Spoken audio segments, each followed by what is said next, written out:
இப்போ நம்ம கருப்பு கவுனி அரிசி எப்படி பண்ணுறதுன்னு காமிக்க போகிறோங்க. கருப்பு கவுனி அரிசி வந்து முதல்ல நைட்டே ஊற வச்சிடணுங்க. இதான் கருப்பு கவுனி அரிசி. இதை வந்து நைட்டே ஊற வச்சிடணும். ஏன்னா இது மற்ற அரிசி மாதிரி இல்லை, வேகிறதுக்கு கொஞ்சம் டைம் எடுக்கும். அதனால் இப்போ நைட்டு ஊற வச்சுட்டு நான் காலையில் இப்போ இதை நல்லா ஒரு 4-5 தடவை கழிஞ்சு எடுத்துட்டு அப்புறம் குக்கரில் வந்து வச்சு ஒரு 6 இல்லைன்னா 7 விசிலே விடலாம். அது விட்டதுக்கப்புறம் என்ன பண்ணுறதுன்னு சொல்கிறேங்க. ஃபஸ்ட்டு ஊற வைக்கணும். ஊற வச்சது நல்லா கழிஞ்சிக்கணும். இப்போ நான் கழிஞ்சிட்டேங்க. நல்லா கழிஞ்சதை வந்து ஒரு குக்கரில் மாற்றிக்கலாம். இப்போ நான் வந்து 1 டம்ளர் தான் போட்டிருக்கேன், 1.5 டம்ளர்.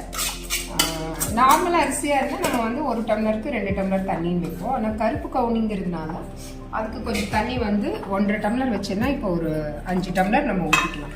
1 2 3 4 5. இப்போ இந்த 5 டம்ளர் தண்ணி வச்சு நான் வந்து விசில் வந்து ஒரு 7 விசிலாவது விடணுங்க. விட்டதுக்கப்புறம் எப்படி இருக்குன்னு இப்போ கருப்பு கவுனி பொங்கல் செய்கிறதுக்கான இன்க்ரீடியன்ட்ங்க எல்லா பொங்கல் மாதிரி தான். திராட்சை, முந்திரி, ஏலக்காய், தேங்காய் இந்த மாதிரி சின்ன சின்னதாக கட் பண்ணி வச்சுக்கோங்க. நெய்.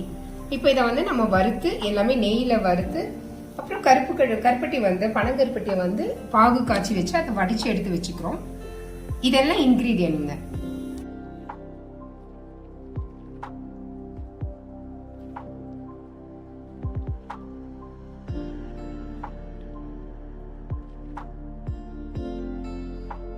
இப்போது கருப்பு கவுனி பார்த்தீங்கன்னா நல்லா விசில் வந்ததுக்கப்புறம் இப்படி இருக்குங்க. கொஞ்சம் பார்த்துக்கோங்க. இது நம்ம இந்த பாகு இருக்கு இல்லைங்களா, கருப்பட்டி பாகு நம்ம காய்ச்சினதாக வடித்து அதுக்குள்ளே ஊற்றிக்கலாம். இப்போ இதை நல்லா செட் ஆகுறதுக்கு கொஞ்சம் நல்லா கலரி விடணும். இதோ வறுத்து வச்ச முந்திரி, தேங்காய் இது எல்லாமே ஆட் பண்ணிக்கலாம். இதில்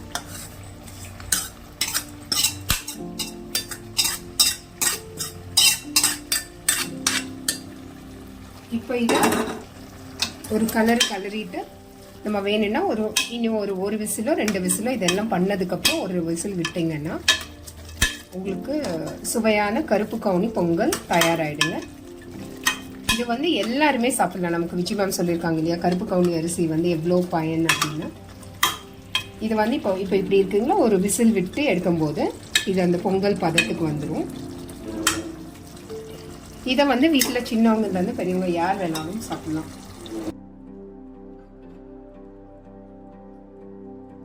ரெண்டு விசில் வந்ததுக்கு எடுத்தோம்னா கருப்பு கவுனி பொங்கல் ரெடி ஆயிடுச்சுங்க.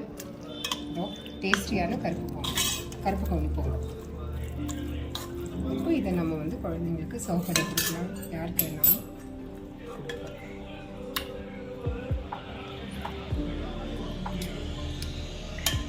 இப்போ ஹெல்த்தியான கருப்பு கவுனி பொங்கல் ரெடி.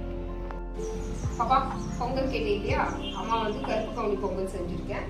இதை சாப்பிட்டுட்டு எப்படி இருக்குன்னு மட்டும் சொல்லுங்க.